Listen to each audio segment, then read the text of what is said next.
مومن نے کبھی سمجھا نہیں ہے کہ اس کے اندر کیا ہیرا چھپا ہے۔ ایمان والے نے کبھی یہ سمجھنے کی کوشش نہیں کی ہے کہ تو کائنات کے مالک کا غلام ہے۔ کائنات کا مالک اللہ نے تجھے بنا دیا ہے، تیرے اعمال سے بارش پر فرق آئے گا، نیک اعمال سے برسات ہوگی، بدعملی سے برسات رکے گی۔ تو ہی بدل ہے اس کائنات کا، تیرے اعمال ہی اسباب ہے اس کائنات کے۔ ہم نے تجھے ایمان دیا ہے اور ایمان کے سمجھنے اور بڑھانے کے لیے اعمال دیے ہیں۔ ایمان اعمال کی حقیقت کو سمجھ، ایمان اعمال کی قدر اور اس کی منزلت کو سمجھ لے۔ یہی ہے جو کائنات کا پیٹرول ہے، یہی ہے سورج چاند کے بڑھانے اور چلانے کا پیٹرول۔ اس لیے کہ اگر تو نے ان دو چیزوں کی قدر سمجھ لی ہے، حضرت انسان ایمان کو سمجھ لیا، اعمال کو سمجھ لیا، تو تجھ پر کائنات کا راز کھل گیا۔ کائنات کا راز کھلے گا ایمان کی طاقت کو سمجھنے پر، اعمال کی طاقت کو سمجھنے پر۔ جس دن یہ بندہ ہے مومن اپنے ایمان کی حقیقت کو سمجھ لے گا، اعمال کے وزن کو سمجھ لے گا، اس کے ہاتھ وہ چابی لگ جائے گی جو چابی محمد رسول اللہ صلی اللہ علیہ وسلم نے اپنے صحابہ کے ہاتھ میں دے دی تھی۔ ورنہ تو مر کر کے اٹھنا آخرت کا عمل تھا، ورنہ تو مر کر کے اٹھنا آخرت کا عمل تھا، ورنہ تو سورج کا غروب ہونے کے بعد دوبارہ طلوع ہونا قیامت کے دن کا عمل تھا یا قیامت سے پہلے کا عمل تھا۔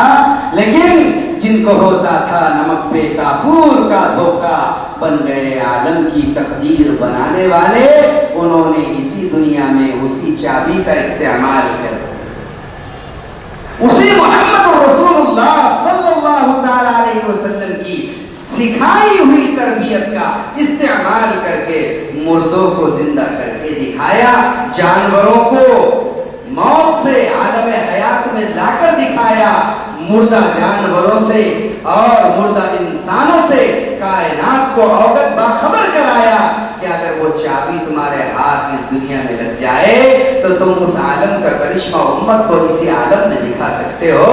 ہزاروں واقعات شاہد ہے کہ صحابہ کی دعاؤں پر مردہ کچروں نے انگڑائیاں بھری ہے اور مرے ہوئے انسان کفن پھاڑ کر کے اٹھ کر کے بیٹھے بھی ہے۔ استفادہ اپنے اعمال سے استفادہ صحابہ نے کر دکھایا تھا، اپنے ایمان سے استفادہ صحابہ نے کر دکھایا تھا۔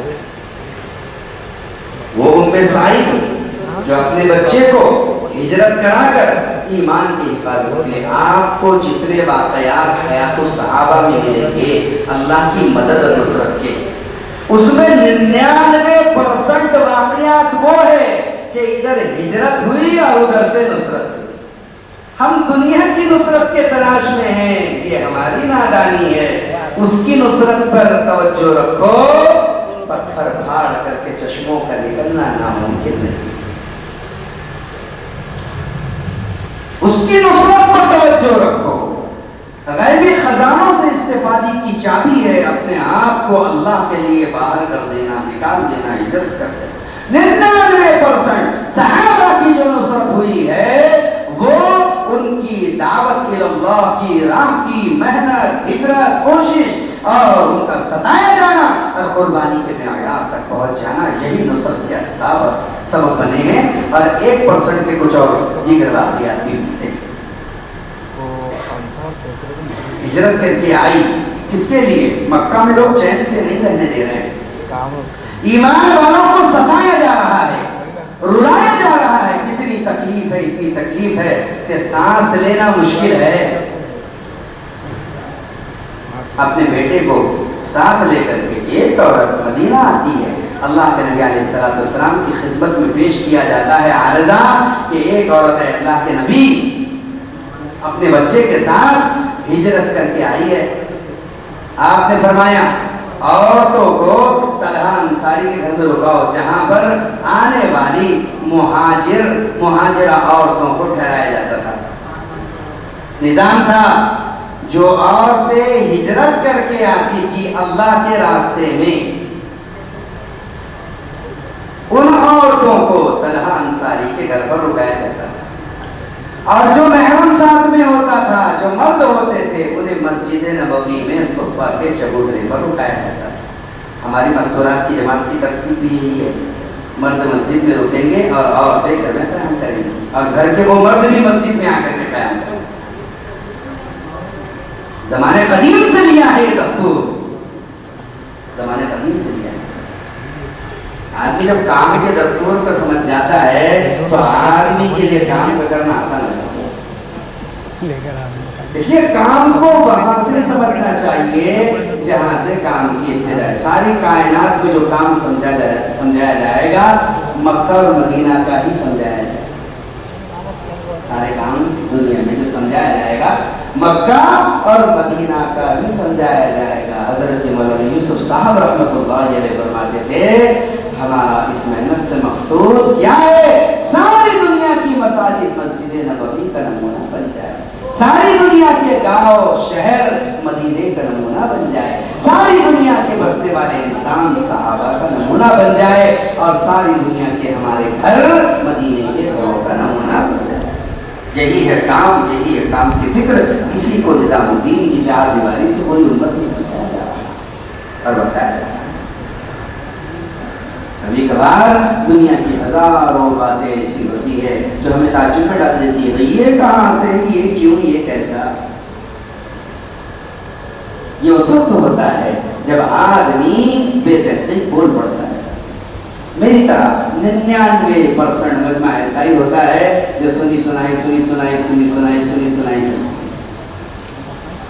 بچپن سے۔ اسی لیے کتابوں میں ایک نصاب داخل کیا جاتا ہے، اس میں ایسے چھوٹے چھوٹے قصے داخل کیے جاتے ہیں تاکہ بچپن سے ماحول بچوں کا بنایا جائے کہ سنی سنائی نہیں چلانا چاہیے۔ اپنے کانوں سے سنی ہوئی، اپنے آنکھوں سے دیکھی ہوئی اس سے افضل ہوتی ہے جو دوسرے سے سنی ہوئی ہو، جو دوسرے سے سنی ہوئی ہو۔ نظام الدین کا دستور، نظام الدین کے پرانے اصول اور اساس نظام الدین کی چار دیواری میں آپ کو کل ہند مشورہ ہوا۔ اس کل ہند مشورے میں وہ دستور کھولا گیا جو حضرت مولانا یوسف صاحب اور مولانا الیاس صاحب رحمۃ اللہ علیہ کے زمانے کا دستور اور اصول اور اساس کو نکالے کہ حضرت میاں جی منشی محراب رحمۃ اللہ علیہ، حضرت مولانا یوسف صاحب رحمۃ اللہ علیہ کے سایہ، حضرت کا سایہ تھا کہ ایک اجتماع سے مجمع لوٹ رہا ہے، ایک گاڑی میں، اس گاڑی میں میاں جی منشی محراب رحمۃ اللہ علیہ بھی سوار ہے۔ اب بات چل پڑی کہ 4 مہینے ہر سال لگانا ہے ہر کام کے کرنے والے کو، ہر کام کے کرنے والے کو 4 مہینے لگانا ہے۔ تو بعض لوگوں نے کہا میرے عزیزوں قربانی قربانی دینے والوں کا استحضاء نہیں کرنا چاہیے بلکہ اس پر استغفار کرنا چاہیے۔ اگر کوئی قربانی دے کر کے آگے بڑھ رہا ہے تو اس کی ہنسی نہیں اڑانی چاہیے۔ کیا پتا جس قربانی کے بدلے میں وہ اللہ کے قریب جائے گا، نتیجے میں تو اتنا ہی دور پھینکا جائے گا۔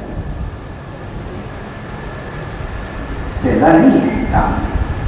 حضرت نے فرمایا، حضرت شیخ زکریا رحمۃ اللہ علیہ کی خدمت میں ایک بہت بڑے عالم دین تشریف لے کر کے گئے اور جا کر کے فرمایا کہ حضرت میری کچھ دینی مشغولیتوں کی وجہ سے میں عمومی وقت نہیں لگا پاتا، اب میں کیا کروں؟ حضرت شیخ زکریا رحمۃ اللہ علیہ نے فرمایا کہ اللہ کے راستے میں خروج نہ کرنا، وقت نہ لگانا، یہ بڑا جرم ہے۔ حضرت شیخ کہتے ہیں اللہ کے راستے کا خروج نہ کرنا، اللہ کے راستے میں وقت نہ لگانا، یہ بڑا جرم ہے۔ لیکن اگر تمہارا عذر ہے، تمہاری یہ مجبوری ہے تو تم توبہ کرتے رہو، استغفار کرتے رہو، ہو سکتا ہے اللہ تعالیٰ تمہیں معذوروں کی فہرست میں شامل کرے۔ استہزاء نہیں ہے قربانی دینے والوں کا، کیا لگائے خروج، کیا لگائے نکلو، استہزاء مت کرو، استغفار کرو۔ اگر میں نہیں نکل سکتا اللہ تو مجھے معاف فرما، لیکن جو لوگ نکل رہے ہیں ان کی نصرت فرما، ان کی مدد فرما۔ کام تو میرا تھا،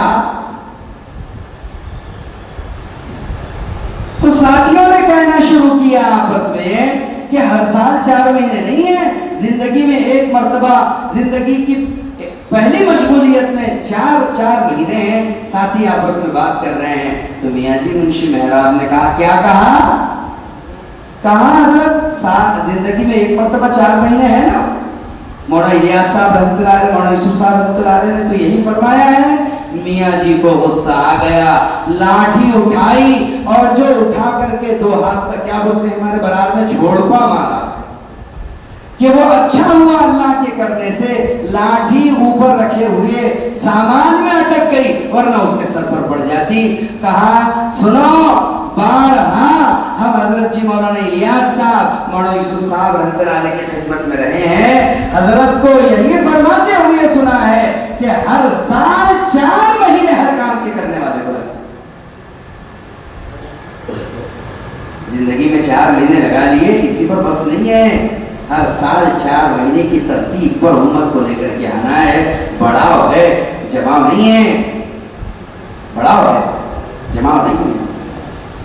اس لیے قربانی کا چبوترا نہ بنے، قربانی کی سیڑھیاں بنے۔ سیڑھیاں چڑھتی ہے، بڑھتی ہے، آدمی کو بلندی پر لے کر کے جاتی ہے۔ قربانی اصل ہے، اور قربانی کا معیار اصل ہے۔ لیکن جو قربانی دے رہے ہیں، قربانی کا دینے والا کبھی کبھی قربانی نہیں دینے والے سے زیادہ خطرے میں آ جاتا ہے۔ اس لیے کہ آدمی میں عمل کا زعم نہیں ہونا چاہیے، میں کر رہا ہوں۔ عمل کا زعم آدمی کے عمل کو ایسے کھا جاتا ہے جیسے دیمک لکڑی کو کھا جاتا ہے، پتہ ہی نہیں چلتا کہ کب لکڑی اندر سے کھوکھلی ہو گئی، پتہ ہی نہیں چلے گا۔ اگر آدمی اپنے عمل کا زعم کرے گا کہ میں تو یہ کر رہا ہوں اور میں نے تو یہ کیا ہے اور میری وجہ سے یہ قائم ہے، تو میرے عزیزوں، میرے بزرگ اور دوستو، کل قیامت کے دن اس زعم میں جائے گا کہ میرا دفتر بڑا پھول نکل کر کے آئے گا، لیکن جب اپنا دفتر کھلا پائے گا تو افسوس کرے گا کہ میرا ریا، میرا زعم، میرا غلط گمان سارے کے سارے اعمال کو حفظ کر گیا، سارے کے سارے اعمال کو کھا گیا۔ بڑی اس کے اوپر تاکید کی نظام الدین نے کہ بہترین ساتھی وہ ہے تو ساتھیوں کو لے کر کے چلے، لے کر کے چلنا ہے۔ اور لے کر کے کیسے چلنا ہے؟ لے کر کے چلنا ہے غلطیوں کو چھپاتے ہوئے، خطاؤں کو دباتے ہوئے، ان کی غلطیوں کی تعمیل کرتے ہوئے۔ اس لیے کہ یہ ساری امت ایک ہے، امت جدا نہیں ہے۔ اللہ کے نزدیک سب سے بڑا اگر بدترین عمل کوئی ہے تو وہ امت کے درمیان تفریق ہے اور توڑ ہے۔ اللہ متحد کرنے والے کو جتنا اٹھاتے ہیں، منتشر کرنے والے کو اس سے کئی زیادہ زمین کی گہرائیوں میں دھسا دیتے ہیں۔ اللہ کو متحد کرنے والا پسند ہے، منتشر کرنے والا نہیں۔ میرے بول سے امت میں انتشار پیدا ہو جائے، میرے قول اور میری بات سے اگر امت میں انتشار پیدا ہو جائے تو وہ تو بعد میں ہلاک ہوگی، بولنے والا پہلے ہلاکت کے لیے نامزد ہو جائے، نامزد ہو جائے۔ اسی لیے ساتھیوں کو ساتھیوں پر تہمت باندھنے سے سدا بچنا ہے، الزام تراشی سے سدا بچنا ہے، اور کسی کی ذلت سے تو ہر حال میں بچنا ہے۔ ہمیشہ دعا کرے کہ اللہ مومنوں کی عزت کا سبب بنا، مومنوں کی ذلت کا سبب بنے گا، کہ جو مومنوں کی ذلت کا سبب بنے گا وہ بغیر ذلیل ہوئے اس دنیا سے جا ہی نہیں سکتا، موت ہی نہیں آ سکتی اس کو جب تک وہ ذلیل ہو کر نہ بنے گا۔ اللہ ہماری پوری امت کی حفاظت کرے۔ اس لیے حضرت کے ملفوظات میں ہے، حضرت نے فرمایا المشورہ سننا، ایک عرب نے نقل کیا اس کو کہ مشورہ سنت ہے، وہ کسر القلوب حرام، لیکن مشورے میں کسی کا دل توڑ دینا یہ حرام ہے۔ بھرے مشورے میں کسی کو ذلیل کر دینا، بھرے مشورے میں کسی کا دل توڑ دینا، بھرے مشورے میں کسی کی عزت اتار دینا، یہ اتنا بڑا حرام ہے جو مشورے پر غالب آ گئے۔ یہاں تو مشورے میں ساتھیوں کو پکڑ پکڑ کر کے لایا جائے گا، جو دور ہو گیا اس کی دوری کو قرب میں تبدیل کیا جائے گا، غلط فہمی اگر اس کی ہو گئی تو اس کی غلط فہمی کو دور کیا جائے گا، بار بار اس کی غلط فہمی دور کی جائے گی۔ غلط فہمیاں تو آتی رہیں گی، اگر ساتھی بے اصولی نہیں کریں گے تو آپ ان کو پھر نبھاؤ گے کیسا؟ اگر سبھی اصول سے چلے تو پھر نبھانے کا مسئلہ کیا آتا ہے؟ اصول تو چھوڑنا نہیں ہے لیکن ساتھی کو توڑنا نہیں ہے، بے اصولی کرنا نہیں ہے لیکن بے اصولی ہو جائے تو ساتھی کو اصول سکھا کر آئندہ کی ترغیب دے کر کے چھوڑنا ہے، روٹے ہوئے عملے کو قریب کرنا ہے، ٹوٹے ہوئے عملے کو جوڑنا ہے، کرنا ہی ہے۔ اگر کوئی ساتھی اپنا عذر پیش کرے تو بہترین عملہ وہ ہے جو اس کے عذر کو قبول کرے، ایسا نہیں کہ اس کے عذر پر کتے چلا دے، اس کے عذر پر وار کر۔ میرے عزیز اور میرے بزرگوں اور دوستوں،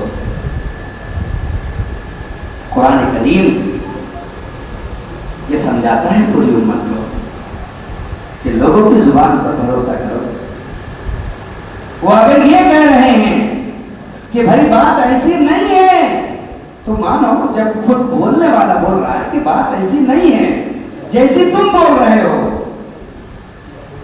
معاملہ ایسا نہیں ہے جیسے تم بول رہے ہو، ہاں اگر بولنے والا ہر دھرمی پر قائم ہو تو مجرم ہے، لیکن بولنے والا جب اطاعت ظاہر کر رہا ہے، سلامتی ظاہر کر رہا ہے کہ ٹھیک ہے بات وہی ہے جو تم بول رہے ہو، بات وہی چلے گی جو تم بول رہے ہو، پھر بھی اس کو متہم کرنا کہ نہیں تو ہی کمینہ ہے، تو ہی غلط ہے، یہ انصاف ایک مومن کے ساتھ نہیں۔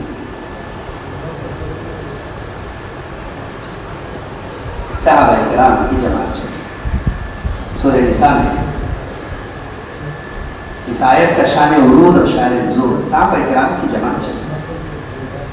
جب صحابہ کرام کی جماعت چلی،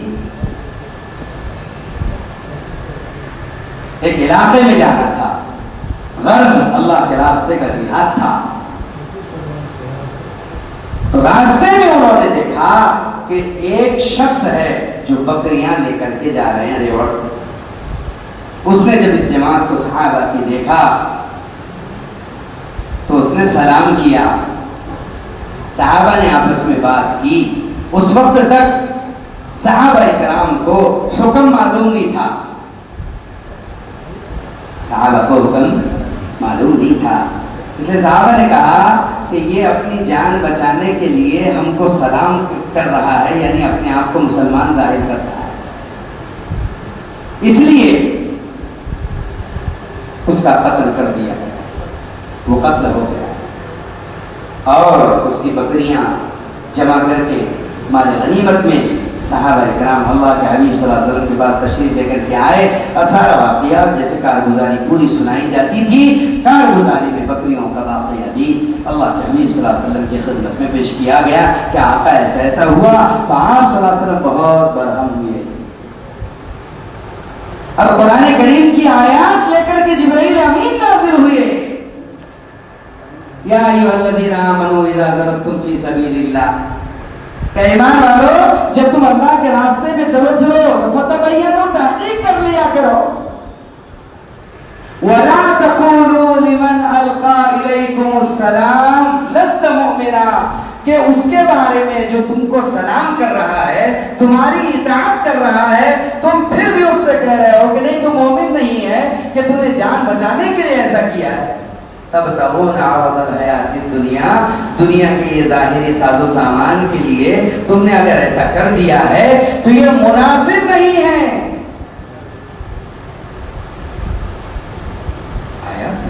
آپ صلی اللہ علیہ وسلم نے صحابہ کو تنبیہ فرمائی، صحابہ کے پاس تو خیر عذر تھا کہ ہم نے یہ سوچا یہ جان بچانے کے لیے ایسا کر رہا ہے، اس لیے ہم سے یہ واقعہ ہو گیا، لیکن آنے والے قیامت تک انسانوں کو سبق دے دیا گیا کہ زبان پر بھروسہ کرو۔ جب ایک مشرک اللہ کا دشمن اگر ظاہراً کلمہ پڑھ رہا ہے تو اس کے دل کو اس کے دماغ کو اور اس کے باطن کو ٹٹولنے کا آپ کو حق حاصل نہیں ہے. اس کی زبان پر بھروسہ کیا جائے. جب ایک مشرک، ایک کافر، اللہ کے دشمن کے مقابلے میں یہ عمل ہے، تو اگر کوئی مومن آپ سے یہ کہہ رہا ہے کہ جو بات آپ بول رہے ہو بات ایسی نہیں ہے، نعوذ باللہ، ایک مومن کسی نبی کی شان میں کوئی لفظ کہہ نہیں سکتا، یہ تمہارے مطلب ہے، میرا مطلب تو یہ ہے، تو اس کی بات پر کتنا بھروسہ کیا جائے. کیا ہے میرے مسجد وال جماعت کے ساتھیو، تم میری یہ بات پکڑ رہے ہو، معاملہ یہ نہیں ہے، تم مجھ سے معلوم کر لو کہ یہ بات ہے بھی یا نہیں. آپس کی بدگمانی ہی تو پورے کائنات میں انتشار اور خلفشار کو پیدا کرتی ہے. جس کے عمل میں لوگ خامی تلاش نہیں کر پاتے. انسانیت میرے ساتھ بھی لگی ہے، آپ کے ساتھ بھی لگی. اللہ تعالیٰ ہمیں نفس کے جال سے، شیطان کے مکر اور فریب سے محفوظ فرمائے، ہماری مدد فرمائے، نصرت فرمائے، ایک دوسرے کے ایمان کو، ایک دوسرے کے اکرام کو سمجھنے میں اللہ ہماری مدد فرمائے کہ ہم دوسروں کا عذر سنیں، دوسروں کی مجبوری سنیں. ہر شراب خانے کی طرف جانے والا شرابی نہیں ہوتا. ہو سکتا ہے ان شرابیوں میں کوئی داعی ہو جو شراب خانے میں جا کر کے دعوت دینا چاہ رہا ہو. ہمیں پر ضروری ہے کہ جس کو متہم کیا ہے ایک بار اس سے ضرور پوچھنا چاہیے کہ بات کیا ہے، یہ بات ہم سن رہے ہیں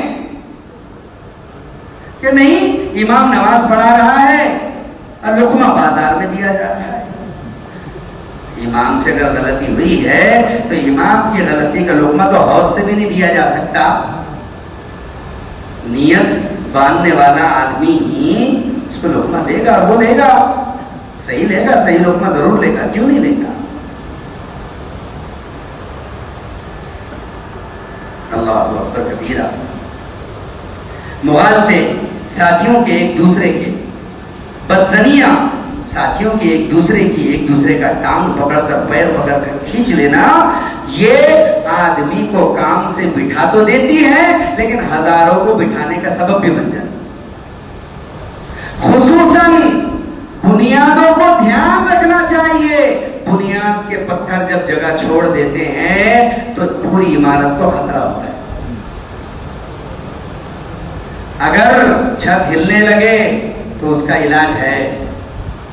ستون کھڑے کیے جا سکتے ہیں، ٹیکے لگائے جا سکتے ہیں، لیکن اگر نیچے سے بنیاد کے پتھر ہی اگر ہل گئے تو ساری عمارت ضبط ہو جائے گی. کام کے ذمہ دار بنیاد ہوتے ہیں. اگر بنیادیں ہی عمارت کی مخالفت پر آ جاتی ہے تو پھر عمارت کو خطرہ لاحق ہو جاتا ہے. بنیاد کو بہت سنبھل کر رہنا چاہیے، بنیاد کو بہت استقامت کے ساتھ، بنیاد کو بہت نپتے ہوئے. اس لیے بنیاد کا ایک اصول ہے، نام عمارت کا ہوتا ہے، بنیاد کا نام نہیں ہوتا. کہ محل بنانے والے نے محل بنایا، آج تک ساری دنیا میں تعریف تاج محل کے حسن کی ہے، لیکن تاج محل کے نیچے ہزاروں فٹ جو بنیادیں ہیں، آج تک کسی نے بنیاد کی تعریف نہیں کی. کیا بنیاد ہے جس نے اپنے چھاتی پر، اپنے سینے پر اتنے بڑے تاج محل کو جھیل رکھا ہے، اتنے بڑے قلعے کو جھیل رکھا ہے، اتنے بڑی مسجد کو جھیل رکھا ہے. تو بنیاد تو اخلاص کا دوسرا نام ہے. مخلصین لوگوں کی واہواہی کی تمنا نہ کرے، تمہاری واہواہی تو اللہ فرشتوں سے کرائے گا. مخلصین کبھی نہ سوچے کہ لوگ ہمارے عمل کی چرچا کرے، مخلصین کبھی نہ سوچے ہمارے عمل کی واہواہی ہو. مخلص اگر واہواہی کی تمنا کرتا ہے تو اس کا اخلاص اغراض میں بدل جاتا ہے، اور یہ اغراض اسے ہلاک کرنے کا سبب بن جاتا ہے. اس لیے کام کی بنیادیں بند کر کے ہماری طرف سے کسی ساتھی کا اخراج نہ ہو کہ نہیں تو ہمارا نہیں ہے، تم نکل جاؤ، چلو. نہیں تو ہمارے میں سے ہے ہی نہیں، نہ تو ہماری جماعت میں سے ہے، نہ تو ہم مومنوں میں سے ہے. ایک مرتبہ اگر جس آدمی کو تم اپنے میں سے باہر کر رہے ہو. اگر وہ یہ کہہ رہا ہو کہ اللہ کے بندو بات ایسی نہیں ہے جیسے تم کہہ رہے ہو, تو محمد رسول اللہ کا عمل بتاتا ہے کہ انہوں نے کیسے نبھایا ہے. حضرت حاتم ابن ابی بلتعہ رضی اللہ تعالی عنہ بدری صحابی ہے. حضرت حاتم ابن ابی بلتعہ رضی اللہ تعالی عنہ بدری صحابی ہے, بدر میں شریک ہوئے تھے, 313 میں سے ایک ہے. اللہ کے حبیب علیہ السلام نے مکہ المکرمہ پر سارا نقشہ بنا لیا کہ کیسے اس پر یہ لغار کی جائے گی اور کیسے اس پر اٹیک کیا جائے گا اور حملہ کیا جائے گا. صحابہ کے درمیان میں اپنے عملے کے درمیانی بات ہے, ہمیں اپنے عملے پر اعتماد کرنا پڑے گا, ہمیں اپنے عملے پر بھروسہ کرنا پڑے گا. اور اگر اپنے عملے سے کوئی چوک ہو گئی تو اس کو کیسے نبھانا پڑے گا, یہ محمد رسول اللہ صلی اللہ علیہ وسلم نے قیامت تک کے آنے والے انسانوں کو بتایا ہے. ایسا نہیں کہ وہ ساتھی کو پھر ہمارے سارے ساتھی آڑے ہاتھ سے لے کہ تو ادھر کیسا گیا اور تو ادھر کیسا دکھا اور تو وہاں پر کیسا تھا اور تو ان میں کیسا بیٹھا تھا. یہ بات ہے نہیں. یاد رکھنا, جہاں حق ملے گا وہاں شوربہ پتلا ملے گا آپ کو. جہاں حق ملے گا آپ کو وہاں شوربہ پتلا ملے گا, روٹی موٹی ملے گی آپ کو, کھانا دانا موٹا چھوٹا ملے گا. لیکن جو آپ کے نزدیک حق نہیں ہوگا اس کے مقابلے میں آپ کو کھانا الگ درجے کا ملے گا, لذیذ ملے گا, خوشبودار ملے گا. لیکن اگر وہ کوئی خوشبودار کھانا کھانے چلا گیا, لذیذ کھانا کھانے چلا گیا, تو آپ ٹھپا مت لگا دیجیے یہ حق سے پھر گیا, یہ حق والوں کی مخالفت میں آ گیا.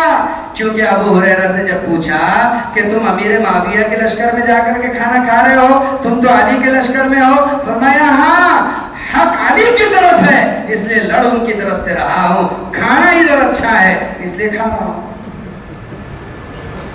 نظام الدین میں تو شوربہ پتلا ہی ملے گا آپ کو, کھا رہا ہوں. لیکن یہ نہیں کہا کہ یہ کیسا آدمی ہے. ہماری نظر میں وسعت ہو, نظر وسیع ہو, دل وسیع ہو.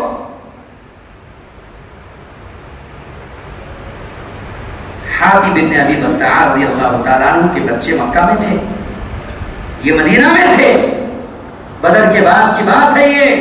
انہوں نے ختم احوال لکھے اور ختم مضمون یہ تھا کہ مکہ والوں کو میں خبر دے دوں کہ اللہ کے نبی علیہ السلام کا لشکر جرار مکہ پر حملہ آور ہونے والا ہے. یہ تو پرائیویسی کو ڈیمیج کرنا ہے نا, اپنی اندر کی خبر باہر بھیجنا ظاہراً تو ٹھیک عمل نہیں ہے. ایک خاتون کے حوالے کیا اور کہا کہ جاؤ اسے مکہ پہنچا دو. لیکن محمد رسول اللہ صلی اللہ تعالی علیہ وسلم پر تو وحی ہر وقت اتر رہی ہے اور عرش سے معاملہ جڑا ہوا ہے. جبرائیل امین نے آ کر کے کہہ دیا کہ آپ نے جو پلان بنا رکھا ہے وہ پلان لیک ہو گیا ہے, اور ایک عورت ہے جو صحرا میں فنا فنا جگہ ہیں وہ خط لے کر کے جا رہی ہے مکہ والوں کو بتانے کے لیے. آپ صلی اللہ علیہ وسلم نے حضرت علی کے ساتھ 2 صحابہ اور کیے اور کہا جاؤ فلاں فلاں جگہ پر ایک عورت میں حبشی ملے گی, تم اس سے وہ خط لے کر کے آؤ. یہ صحابہ وہاں پر پہنچے, وہیں پر اس کی اوٹنی تھی, اب عورت تھی, اوٹنی بٹھائی اور اس سے کہا کہ وہ خط لاؤ. کہا کیسا خط, تم کیسی بات کر رہے ہو, میں تو مکہ جا رہی ہوں اپنے رشتہ داروں کے پاس. کہا سنو, اگر تم نے وہ خط نہ دیا تو ہم ہر اس عمل کو کر کے تم سے خط لیں گے جس سے تم مجبور ہو کر خط دے دو گی. تو اس نے اپنی چوٹی میں سے داب کر جو رکھا تھا وہ خط نکال کر کے حوالے کیا. وہ خط لے کر کے آئے. اس خط میں خبر دی گئی تھی کہ اللہ کے نبی علیہ السلام تم پر حملہ آور ہونے والے ہیں, اس لیے تم تیاری میں رہنا.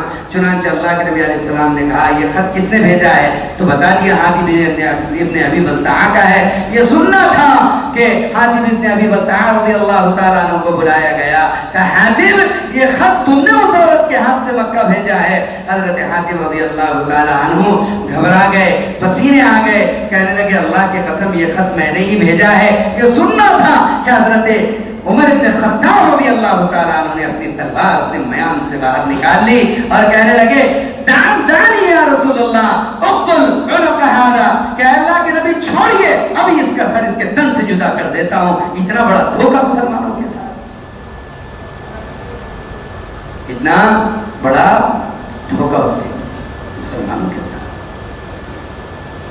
اللہ کے نبی علیہ السلام نے فرمایا عمر ساتھیوں کی کرنی نہیں ساتھیوں کی قربانی نہیں عمر ساتھیوں کی کرنی نہیں ساتھیوں کی قربانی دیکھی جاتی ہے عمر اس سے پہلے پوچھ تو لو کہ اس سے یہ جو عمل سرزد ہوا ہے اس کی وجہ کیا ہے یہاں ہم سب چوک جاتے ہیں ہم پوچھتے ہی نہیں کسی سے کہ یہ جو ہوا ہے اس کی علت کیا ہے حکم ٹھوک دیتے ہیں حکم لگا دیتے ہیں ایک بار کبھی کسی سے پوچھ لیا ہوتا یہ جو بول رہے ہیں آپ اس کیا سمجھتے ہیں کیا سمجھ کر آپ نے بولا ہے وہ کہے کہ یہ سمجھ کر کے بولا ہے تو اس کی بات مانی جائے دنیا میں انتشار ایسے ہی آیا ہے سمجھ کا پھیر اس لیے بولنے والے کی بات کا بھروسہ کیا جائے گا اعتبار کیا جائے گا حضرت امام قاسم نانوتوی رحمۃ اللہ علیہ یا غالباً حضرت تھانوی کے بارے میں ہے میں نے حضرت امام قاسم نانوتوی رحمۃ اللہ علیہ کے بارے میں سنا کہ آپ دلی ایک مرتبہ تشریف لے کر کے آئے تو آپ ایک مسجد میں گئے جہاں کے امام صاحب بہت زیادہ سخت مخالف تھے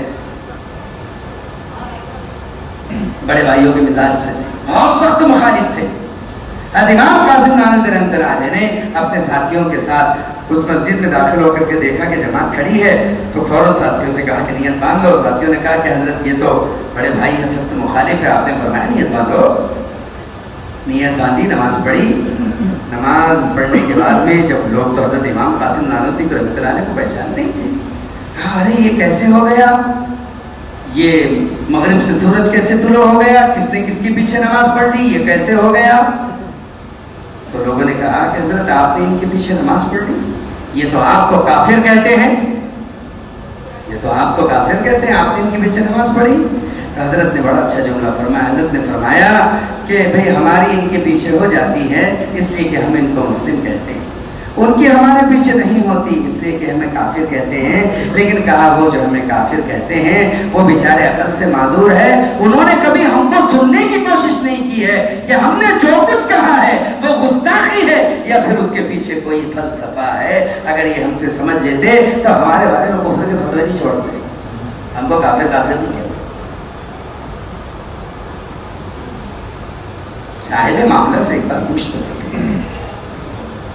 اس ساتھی سے ایک بار پوچھ تو لیتے اللہ اکبر حضرت امام بخاری رحمۃ اللہ علیہ کے سوارے قسمت چھوڑی 1080 استادوں کا شاگرد کتنے 1080 استادوں سے علم لیا تھا حضرت امام بخاری رحمۃ اللہ علیہ اصح الکتب بعد کتاب اللہ تعالی وہ البخاری اگر اللہ کی کتاب قرآن کے بعد اگر امت کسی کے صحت پر جمع ہوئی ہے تو بخاری کے صحیح ہونے پر جمع ہوئی امام بخاری کیا بول والا تھا امام بخاری رحمۃ اللہ علیہ کے درس کا آپ کے حدیثوں کا آپ کے ورع کا آپ کے تقوی کا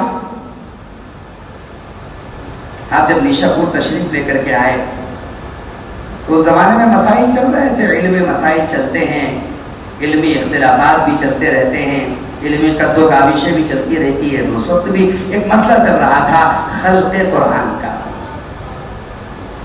یہ جو قرآن ہے یہ اللہ کی مخلوق ہے یا مخلوق نہیں ہے اگر مخلوق ہے تو مخلوق تو فنا ہو جائیں گے لوگ دیکھتے تھے کہ قرآن کے الفاظ قرآن کے اوراق جلاؤ تو جل جاتے ہیں اس کی سیاہی بہاؤ تو پانی سے بہہ جاتی ہے تو یہ مخلوق ہی ہوا نا کہ جل جائے اور بہہ جائے اگر یہ مخلوق نہ ہوتا اللہ کی صفت ہوتا تو جلتا نہیں بہتا نہیں یہ مسئلہ چل رہا لیکن حضرت امام احمد بن حنبل رحمۃ اللہ علیہ کا فرمانا تھا القرآن کتاب اللہ غیر مخلوق قرآن اللہ کی کتاب ہے مخلوق نہیں ہے اس لیے کہ یہ اللہ کے الفاظ ہیں جیسے اللہ فنا نہیں ہوں گے ان کے الفاظ بھی ان کے قرآن بھی فنا نہیں ہوگا اس لیے فرماتے ہیں مخلوق نہیں ہے یہ مسئلہ چل رہا امام بخاری رحمۃ اللہ علیہ کا نیشا پور میں استقبال ہوا جب آپ گئے تو میں نے لکھا ہے 800 گھوڑوں پر لوگوں نے استقبال کیا کتنے گھوڑوں پر 800 گھوڑوں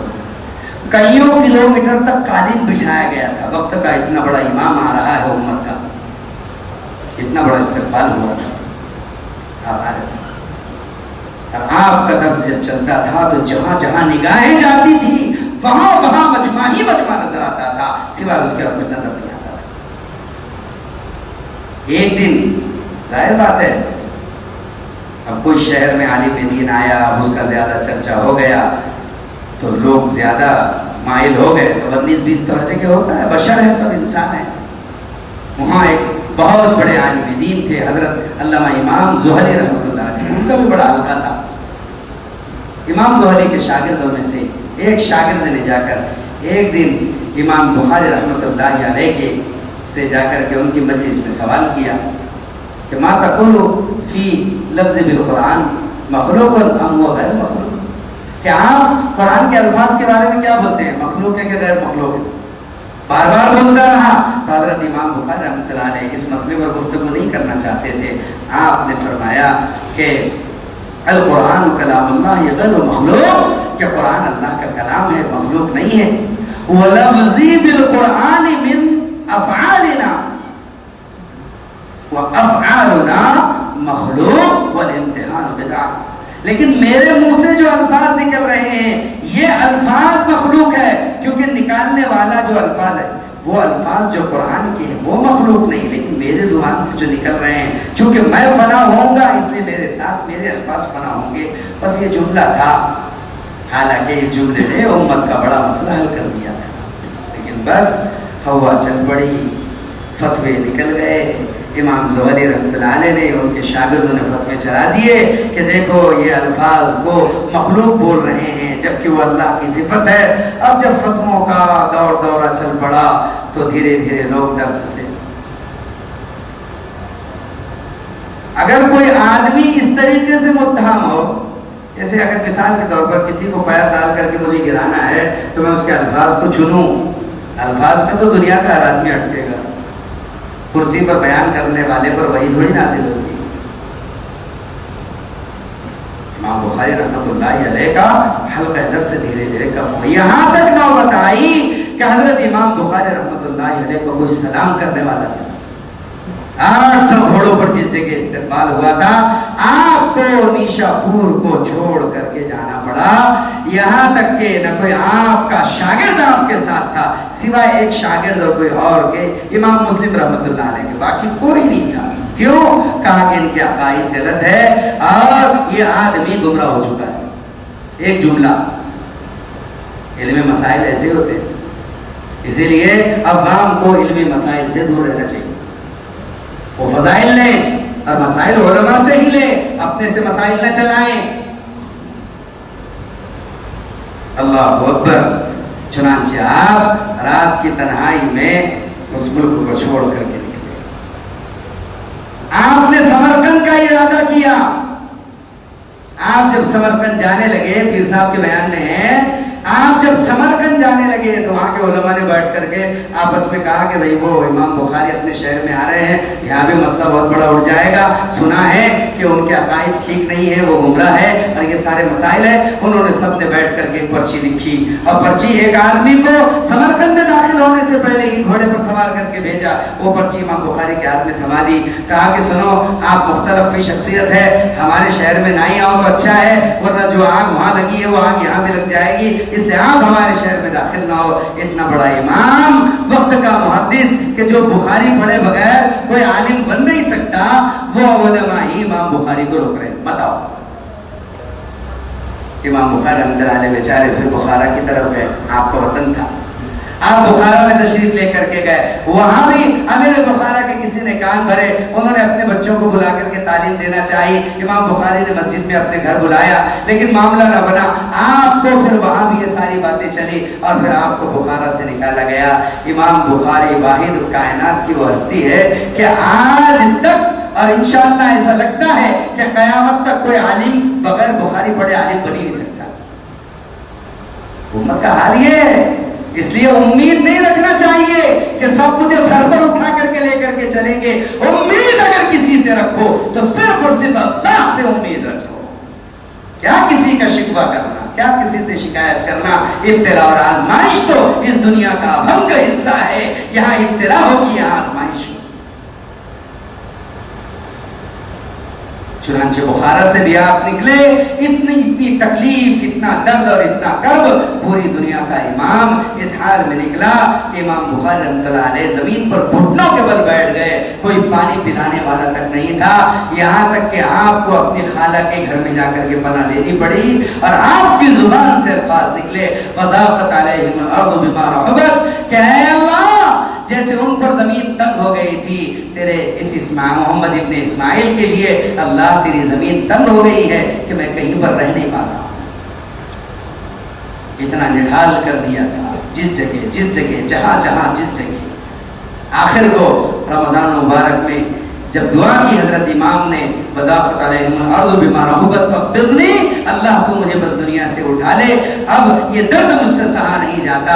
اللہ نے رمضان کو جمعہ میں آپ کو موت دی، لیکن عجیب بات یہ ہے مرنے کے بعد بھی وہ لوگ جن کو حضرت امام کے بارے میں اس جملے میں ضال مضل گمراہ کا شبہ تھا انہوں نے جنازے میں بھی شرکت کی۔ عام لوگوں نے حضرت کا جنازہ پڑھا، کچھ رہے ہو کے بیچارے، لیکن جب دنیا سے رخصت ہوئے اور بعد میں پھر بات چھٹی، بات کیا تھی تب دنیا کو ہوش آیا۔ ظفر المحصلین میں لکھا ہے قبر پر جا کر رو رو کر معافیاں مانگی۔ ہمارا حال یہی ہے کہ ہم کسی کو بھی مرنے کے بعد ہی ولی مانتے ہیں، اس سے پہلے تو پورا متہم کر دیں گے، قبر تک پہنچا دیں گے، دفنا دیں گے، ہاتھ جھٹک کر کے آئیں گے، پھر کہیں گے نہیں یار آدمی اچھا تھا۔ یہی تو اس دنیا کا دکھ ہے کہ یہاں اتنا سننے کے لیے کہ آدمی اچھا تھا پہلے مرنا پڑتا ہے صاحب۔ یہی اس دنیا کا دکھ ہے کہ آدمی اچھا تھا اتنا سننے کے لیے پہلے مرنا پڑتا ہے، لیکن چانس ہاتھ سے نکل جاتا ہے۔ تمنا مت کرو کہ کوئی تمہیں اچھا کہے، اس کام میں تو متہم کیے جاؤ گے، تہمتیں لگائی جائیں گی اور برا بھلا کہا جائے گا۔ ادھر ادھر دیکھنا نہیں ہے، امت کا درد ہے، امت کا کرب ہے، اسے لے کر کے ایک مرتبہ اگر کوئی امام بخاری رحمۃ اللہ علیہ سے بیٹھ کر یہ پوچھ دیتا کہ آپ نے یہ جو جملہ کہا ہے، یہ جو نقل کیا جا رہا ہے اور جس پر یہ چل رہا ہے کیا مطلب ہے آپ کا، تو اسی دن فتنہ ختم ہو جاتا۔ لیکن نہیں، اگر اس کو بڑھانا ہے لمانا ہے تو اس کے پاس نہیں جانا ہے اور اس کو نہیں بلانا ہے۔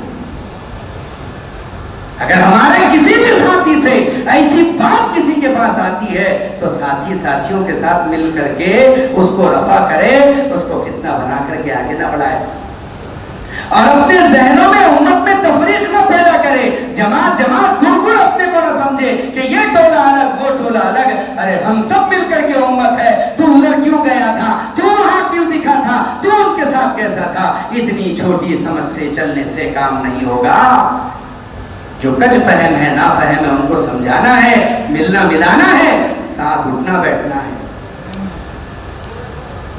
کام کی حقیقت سے ہوگا تو چلے گا، اور کام کی حقیقت ساتھیوں کے درگزر سے ملی ہوئی ہے، ساتھیوں کے درگزر سے ان کی بے اصولیوں پر پردہ ڈال کر کے چلانے سے جڑی ہوئی ہے۔ اے عمر پوچھو کیا بات ہے؟ کہا حاتم بن ابی بلتعہ رضی اللہ تعالیٰ عنہ نے کہا کہ اللہ کے نبی قسم کھاتا ہوں اس ذات کی جس کے قبضے میں میری جان ہے، مجھے یقین تھا کہ میں ایک نہیں 1000 بار بھی اگر مکہ کے قریش کو یہ لکھ کر بتا دوں کہ مکہ میں حملہ ہونے والا ہے تو اللہ آپ کو ضرور خبر دے گا کہ ان کو خبر کی گئی ہے، اور آپ کو اللہ ضرور غلبہ دے گا۔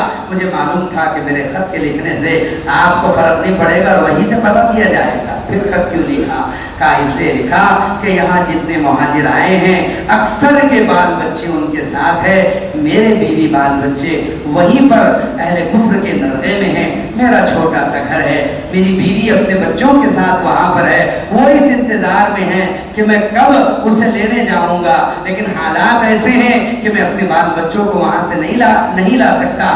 میں نے سوچا اگر میں خط لکھ کر کے ان پر یہ احسان کروں کہ حملے کی خبر دوں تو اس کے بدلے میں وہ میرے بال بچوں کی جان مال کی حفاظت کر لیں گے، بس میرا اللہ کے نبی یہ مقصد تھا اور کوئی مقصد نہیں تھا۔ تو اللہ کے نبی نے فرمایا عمر اسے کچھ نہ کہو، وہ بدری ہے۔ اللہ نے بدر کے بعد بدریوں کے بارے میں، بدر والے 313 کے بارے میں اعلان کیا ہے کہ قیامت تک کوئی گناہ بھی ہوگا تو ہم نہیں لکھیں گے۔ چھوڑ دو، پرانا ساتھی ہے، کام کا ساتھی ہے، بنیاد والا ہے۔ ہم حاکم بن کر کے مسلط نہ بنو، ٹھپے مت لگاؤ، یہ چلتا یہ نہیں چلتا، یہ ہونا یہ نہیں ہونا، نبھاؤ۔ تو کان دیے ہیں اللہ نے سننے کے لیے اور ایک زبان دی ہے بولنے کے لیے، سنو زیادہ بولو کم۔ ملے جلے تاثرات کی جو اختلاف اور مخالفت کیسی؟ اگر تمہیں یہ نہیں پڑھ رہا تو ٹھیک ہے، تم ایسا کرو، ہمیں یہ پڑھ رہا ہے ہم ایسا کرے، اپنی راہ چلتے رہو، لیکن ایک وضو خانے پر آ کر کے اپنے اعضاء کو ملتے رہو اور اپنی پیشانیوں کو ایک اللہ کے سامنے جھکاتے رہو۔ چار مسالک دنیا میں ہیں، حنفی طرز پر چلتے ہیں، شافعی طرز پر چلتے ہیں، مالکی طرز پر چلتے ہیں، حنبلی طرز پر چلتے ہیں، لیکن کبھی دیکھا ہے حرم میں کہ ایک دوسرے کو بکیاں مار رہے ہیں، کونیاں مار رہے ہیں، یہ لٹ بازی ہو رہی ہے، آپس میں لڑ رہے ہیں؟ ہر ایک کا مبدا، ہر ایک کا منشا اللہ کے رسول کی ذات ہے، اللہ کی ذات ہے۔ اپنی کرسیوں سے اور اپنے بیانوں سے ہم امت کا جوڑ بتائیں، انتشار و انتشار نہیں۔ امت کی اصل اجتماعیت ہے، اس اجتماعیت کو دھکا نہیں لگنا چاہیے۔ جس درخت کے پتے آپس میں مجتمع ہوتے ہیں وہ درخت سایہ دار بنتا ہے، اور جس درخت کے پتے آپس میں مجتمع نہیں ہوتے ہیں، ڈال پات ہو جاتے ہیں، وہ درخت بھی سوکھ جاتا ہے اور کسی کو سایہ بھی نہیں دے پاتا۔ اگر امت کے لیے سایہ بننا ہے تو ہم سایہ بن جائیے، اور امت کو بے سایہ کرنا ہے تو الگ الگ آشیانہ اپنا ٹھکانا ہے۔ اس لیے اصل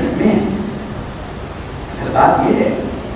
اللہ اکبر۔ حضرت امام شافعی رحمۃ اللہ علیہ تشریف لے کر کے گئے کوفہ، تو آپ امام ابو حنیفہ رحمۃ اللہ علیہ کے اس مسجد میں گئے جو امام ابو حنیفہ رحمۃ اللہ علیہ کی جہاں قبر تھی، جس قبرستان میں آپ مدفون تھے، اس مسجد میں آپ نے نماز پڑھی۔ جب آپ نے نماز پڑھائی امام شافعی رحمۃ اللہ علیہ نے فجر کی غالباً، تو آپ نے جو قنوت بالجہر ہوتا ہے، شوافی حضرات کے یہاں نماز میں ہاتھ چھوڑ کر کے سمع اللہ لمن حمدہ جس وقت کہتے ہیں نا، تو اس وقت جو ہے تو قنوت پڑھتے ہیں پوری، اللہم اہدنا فیمن ہدیت وعافنا فیما عافیت وتولنا فیمن تولیت وبارک لنا فیما اعطیت، پوری زور سے پڑھتے ہیں۔ امام شافعی نے وہ نہیں کیا، اور جب آپ نے سورۃ الفاتحہ پڑھی تو آخر میں امام شافعی کے مسلک میں زور سے آمین بالجہر کرتے ہیں، تو آپ نے آمین بالجہر نہیں کی، سری جیسے امام ابو حنیفہ کے ہاں امام اگر ولا ضالین کہے تو مقتدی دل ہی دل میں خاموشی سے آمین کہے، دل ہی دل میں سری، لیکن امام شافعی کے ہاں پوری مسجد زور سے آمین کہے، یہ مسلک ہے۔ امام شافعی نے آمین نہیں کہی زور سے، تو ساتھیوں نے کہا نماز کے بعد حضرت یہ کیا، آپ نے قنوت میں بھی جہر نہیں کیا اور آپ نے آمین میں بھی جہر نہیں کی؟ فرمایا تم دیکھ رہے ہو کہ میں کس کی مسجد میں نماز پڑھا رہا ہوں، اس قبر والے سے مجھے حیا آتی ہے کہ اس کے مسلک کے خلاف اس کی مسجد میں نماز پڑھوں۔ کہاں کا تنفر، کہاں کی نفرت ہے، شدت کیسی، مخالفت کیسی، اختلاف کیسا، اختلاف نظریات کا ہوا کرتا ہے، مخالفت ذات کی ہوا کرتا ہے۔ کام کا کرنے والا عملہ تو قربانیوں پر مشتمل ہے۔ حضرت نے فرمایا قربانی کی اور اجتماعیت کی بڑی مثال کیا ہے کہ آدمی اجتماعیت کے ساتھ مشورے میں جمے، تقاضوں پر کیا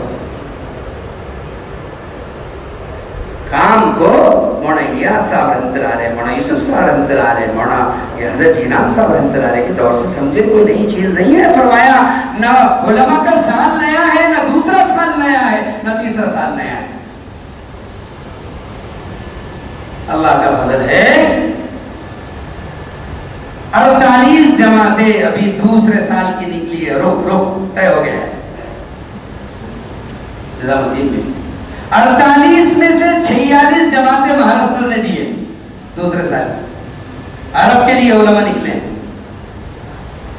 3000 علماء اکرام ابھی سال میں چل رہے ہیں، فی الحال جو چل رہے ہیں، اور 45 جماعتیں پہلے سال کی ابھی نقد جن کا ہوگا۔ نظام الدین کا دستور ہے، ملا ہے، محفوظ ہے نظام الدین میں۔ مولانا یوسف صاحب نے حضرت جی کے بیان سے پہلے وہ دستور سنایا، کہا کہ مولانا علی ندوی رحمۃ اللہ علیہ مولانا محمد الیاس صاحب رحمۃ اللہ علیہ کی خدمت میں پہنچے اور پہنچ کر کے جا کر کے یہ کہا کہ حضرت میرے ذہن میں یہ آ رہا ہے، حضرت علی رضی اللہ عنہ کی شخصیت آفاقی شخصیت، حضرت کے بیانات پڑھے تو پتہ چلتا ہے بیانات نہیں ہیں، پیشن گوئیوں کا انبار ہے۔ جو آج اس ملک میں حالات چل رہے ہیں وہ تم علی رضی اللہ عنہ کے بیانات میں پالو گے، اس کا عکس سمجھ میں آئے گا۔ کیا آپ میانمار کے حالات دیکھیں، برما کے یا ہندوستان کے ملک کے حالات دیکھیں، حضرت کے بیانات میں اس کی پیشن گوئیاں ملتی ہے۔ اتنا مرد اہن اور کوہن تھا، اتنی بڑی شخصیت علامہ علی رضی اللہ عنہ، جنہوں نے مولانا الیاس صاحب رحمۃ اللہ علیہ کی دینی دعوت اور آپ کی سوانح لکھی ہے۔ مولانا الیاس صاحب رحمۃ اللہ علیہ کی خدمت میں گئے اور جا کر کے کہا کہ حضرت میرا جی یہ چاہتا ہے کہ اپنے مدرسے ندوۃ العلماء کے اندر میں یہ اعلان کر دوں کہ کسی بھی فارغ عالم دین کو سند اس وقت تک نہیں ملے گی جب تک وہ سال نہ لگا لے۔ میرا جی چاہتا ہے کہ حضرت مولانا الیاس صاحب رحمۃ اللہ علیہ بڑے بالغ نظر ہستی تھی، آپ نے فرمایا کہ مولانا بات تو بڑی اچھی آپ نے کہی کہ دل میرا خوش ہو گیا، لیکن کہا نتیجہ یہ ہوگا، ایسا کر تو سکتے ہیں لیکن نتیجہ یہ ہوگا کہ پھر طلبہ اکرام سند حاصل کرنے کے لیے سال لگائیں گے۔ ہم یہ چاہتے ہیں کہ وہ سند حاصل کرنے کے لیے سال نہ لگائے، وہ امت کے درد کو سیکھنے کے لیے سال، سند کے لیے نہیں۔ 3 جنوری 1943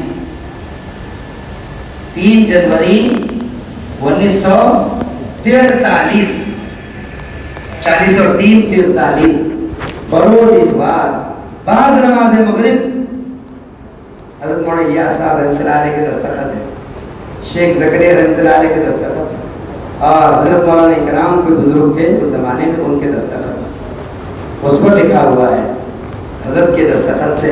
ہم نے بہت غور اور خوض کے بعد یہ طے کیا ہے کہ جو علماء اکرام مدارس سے فارغ ہو رہے ہیں وہ 1 سال ہندوستان میں لگائیں گے، 1 سال عرب میں لگائیں گے، 1 سال غرب میں یعنی مغرب میں لگائیں گے۔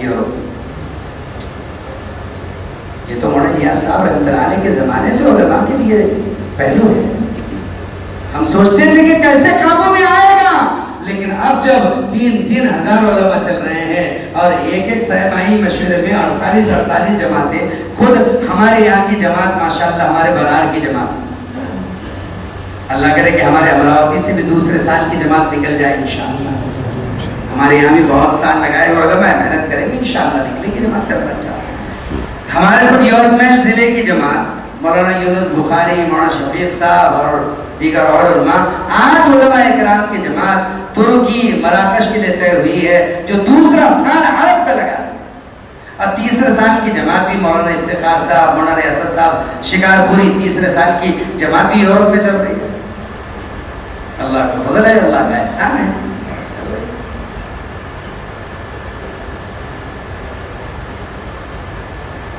احوال سنائیں، حالات سنائیں۔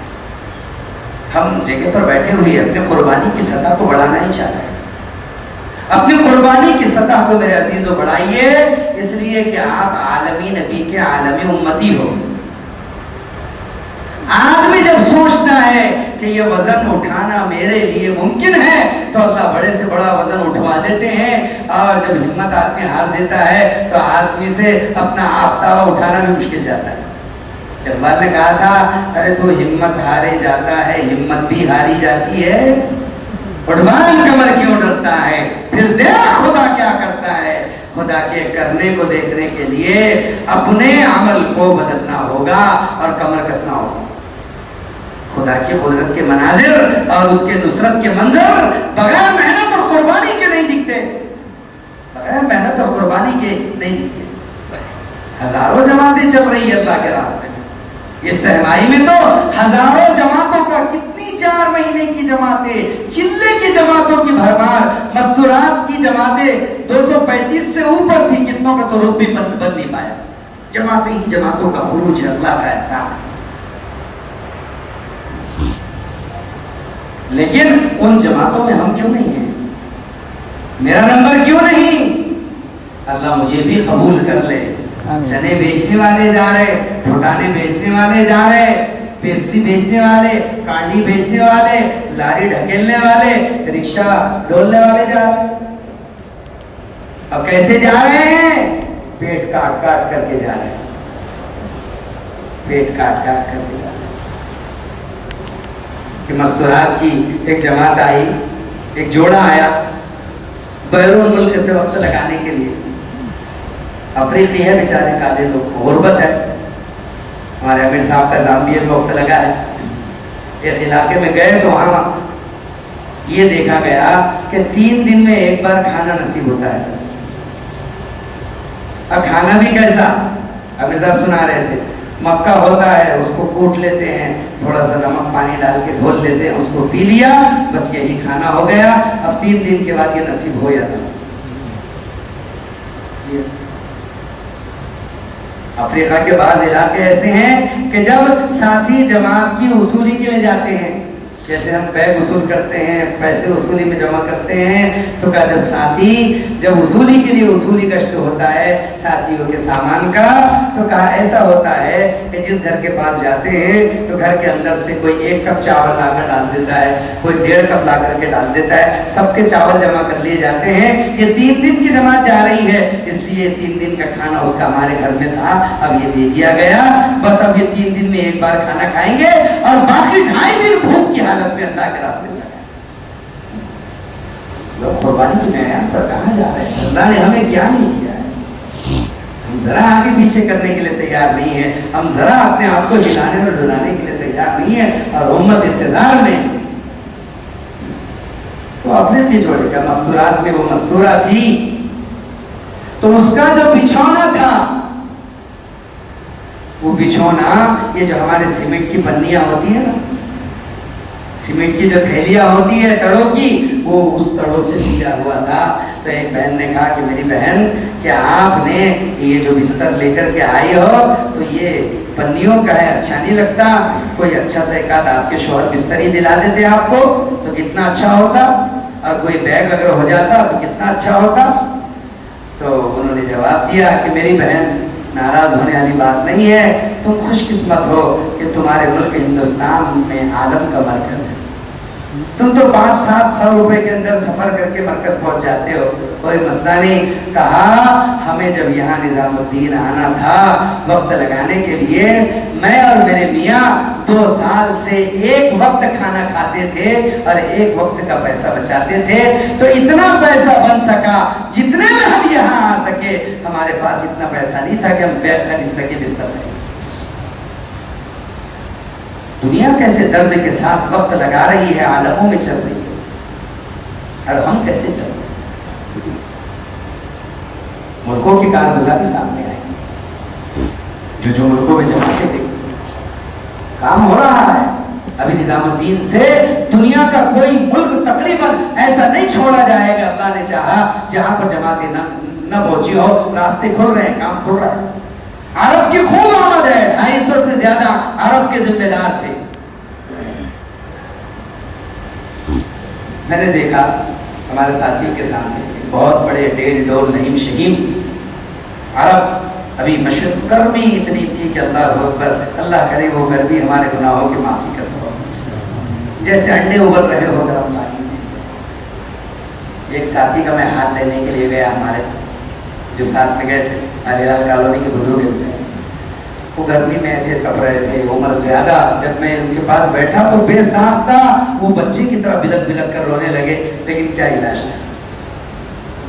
محبت ہے کام کی, ایک درد ہے جو سفید داڑھی والے بوڑھے کو اپنے گھر میں چین سے سونے نہیں دیتا, اٹھا کر کے نہیں لے کر کے جاتا ہے. درد نہیں ہے تو کیا ہے, یہ کام کی فکر نہیں ہے تو کیا ہے. اسی لیے جن کا اس کام پر لگا ہے وہ اس کام کو اجڑتا ہوا کبھی نہیں دیکھ سکتے. تو جس کے خاندانی لگ گئی ہو اور جس کے بہوؤں کے ناک اور کان اور ہاتھ کے زیور تک لگ گئے ہو, وہ کیسے اس کام کو اجڑتا ہے. ہمارے برار کا کتنا بڑا عملہ ایسا ہے کہ کہ جن کی بکریاں اس راستے میں گئی، جن کی مرغیاں اس راستے میں گئی، گھر کے بچوں کا نوالا چلا گیا، بلکہ گھوڑ اور کنگال اور بانٹیاں اور گھر کے تستل اور گھر کی رکابیاں تک اللہ کے لیے بک گئی، لیکن ان کے چندے لگ گئے۔ قربانیاں دی گئی، بغیر قربانیوں کے عملہ نہیں بنا، بغیر قربانیوں کے لیے دین ان علاقوں کے اندر سر نہیں، قربانیاں ہوتی۔ چنانچہ مختصر جماعتیں بھیجی جا رہی ہیں، مختصر جماعتیں، چھوٹی چھوٹی جماعتیں بھیجی جا رہی ہیں۔ اعلان کر دیا گیا کہ اب ساتھی اپنا ویزا اپنا ٹکٹ وہیں سے لگا کر کے آئے، یہاں کا ٹائم پاس نہیں ہوگا کہ 15-20 دن بیرون میں 4 ہی مہینے لگانا ہے، لیکن 15 دن شروع میں آ جاؤ، تاکہ جس جگہ تم جا رہے ہو وہ دنیا تمہیں دعوت